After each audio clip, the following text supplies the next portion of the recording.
and welcome to the global launch of the all-new Mini Countryman, which of course, being hosted in England today means it's raining. But even that won't dampen our spirits because of course the Mini Countryman is a very big seller for the brand, and so it's very important for Mini to get this car right. Now let's get the so-called elephant in the room out of the way first. Yes, it's 20 centimetres bigger than its predecessor, but for those keyboard warriors out there who are willing to comment that, oh, it's not a proper Mini, it's too big to be a Mini, why isn't it called a Maxi, etc, etc, you have to remember that Mini in 2017 is about more than just one car that they sell.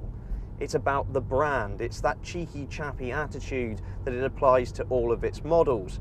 And also I think this car gives the opportunity for those people who love and have owned Minis, who have now got an expanded family, to still have that brand association, still enjoy their Mini, but with the added practicality. So I certainly won't begrudge them making this car any bigger.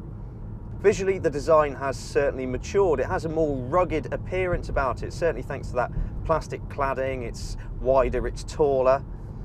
And of course in Cooper S trim, like we've got this one, we've got some nice sporty touches such as the bonnet stripes, sporty bumpers. To give some consistency with the previous car, there is also that stepped roof design that has been reincorporated into the new car. Something else that visually confirms the new Countryman into the compact SUV segment are the roof rails, which come as standard across the range. I appreciate the Mini Countryman wasn't to everyone's taste previously, and maybe this car will split opinion too, but personally I think it's really grown on me since seeing the first pictures and seeing it in person. I think this matured, more grown-up Countryman, it looks good. It's more of a premium polished product, I think, than its predecessor. That sense of sophistication continues inside when you realise the vast quantity of soft touch materials around on the door lining and the dashboard. This helps boost that perceived quality. There's now vertical grilles around, giving the car its own unique interior identity. Of course, the centre console is surrounded by these mood lights in the doors and things, again giving that sort of trendy wine bar feel to the interior. The centre console also plays host to a wide touchscreen display that can also be controlled via the joystick and scroll wheel arrangement down here.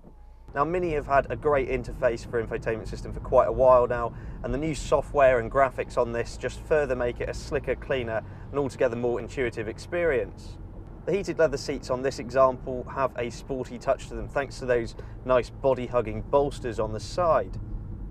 The rear bench seats 3, and even the tallest of varieties will find the outermost seats having plenty of head and leg room. The middle passenger does have to contend with a rear transmission hump though. Open up the rear tailgate and not only will you find a nice wide square opening, but also 450 litres of boot space. Fold those rear seats flat and that expands to 1,390 litres. Note that those rear seats also can fold down individually, making the space even more versatile. A simple yet ingenious feature that Mini have incorporated onto this new Countryman is called the picnic bench, and it's a little cushion type arrangement that folds out of the boot, and it allows you to sit on the edge taking shelter under the tailgate, a bit like what you hear Land Rover owners crow about and their split folding tailgates. It means that you can do up dirty shoes or change into welly boots, or maybe even help the dog in and out without scratching the back end of the car. Under the bonnet of this Mini Countryman Cooper S, you'll find a 192 horsepower 4-cylinder turbocharged engine, which produces 280 Nm of torque. And that performance potential is sent to Mini's ALL4 all-wheel drive system via an 8-speed automatic transmission. I have to say the transmission's pretty good in this car. Not only is it smooth and relatively refined when it comes to changing gears in automatic mode, but it's quite quick to respond whenever you tug on one of these paddles.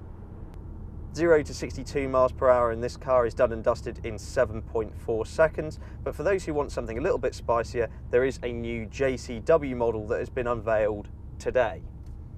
Around town you won't find this car particularly taxing to drive. Visibility's not bad all the way around, and for those who are maybe used to smaller Minis, the rear reversing camera is very good here as well.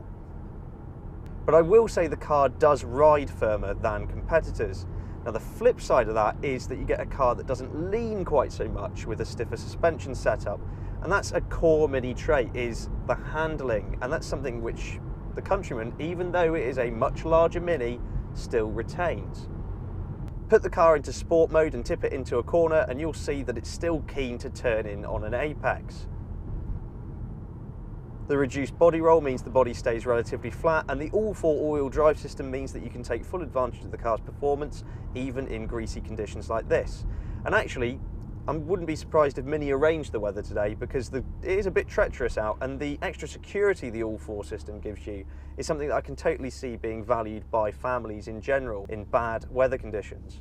This car also has a rather fruity exhaust system, which sounds like this.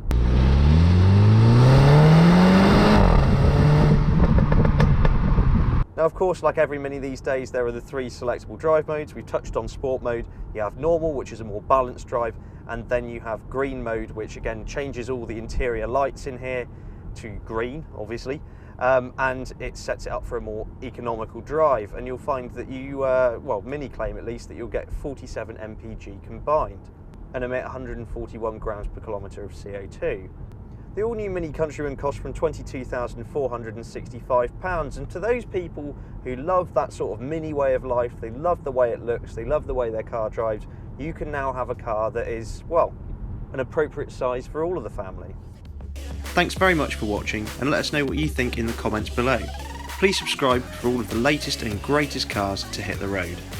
For breaking news and written reviews, visit www.insidelane.co.uk.